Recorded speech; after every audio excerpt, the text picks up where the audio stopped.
இங்கே பூ வரிசைக்கிட்ட இங்கே ஒரு வேம்பு பெருசு இருக்குது, அதை நான் வச்சது. இந்த வேம்பு நான் வைக்கவே இல்லை, ஆனால் அதுவாக வருது பாருங்கள். இப்படி தான் மரங்கள் தன் செயல் எதுவாக செஞ்சுக்கிட்டே இருக்கும். பறவைகள் மூலமாக நடந்துட்டு இந்த தைல மரம் ஒரு ட்ரீட்மெண்ட் எதுக்காக தேவைப்பட்டுச்சுன்னா வச்சுக்கலான்ட்டு தான். இது ஒரு அரச மரம் நல்லா பெருசாக வந்துருச்சு. இடையில சாவர மாதிரி இருந்துச்சு. இந்த வைனார மரம், இது வைனார மரம் ரொம்ப முக்கியமான வாத முடைக்கி அப்படிம்பாங்க.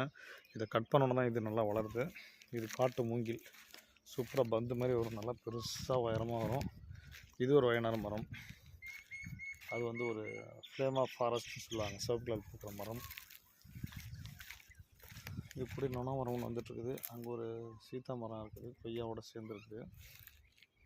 இங்கே வந்து ஒரு தூங்குவாகை, இங்கே ஒரு மரம் வச்சுருந்தேன், அது இறந்துருச்சு. தூங்குவாகை இது ஒரு மரம் சாகுது, பிழைக்குது, திருப்பி சாகுது. என்ன மரம்னு பேரே மறந்து போச்சு. இது முருங்கை மரம். இழுப்புடியில் செல்வராஜன் ஒருத்தர் கொடுத்தாரு. இது வந்து மாவிலங்கை மரம். அப்படி தான்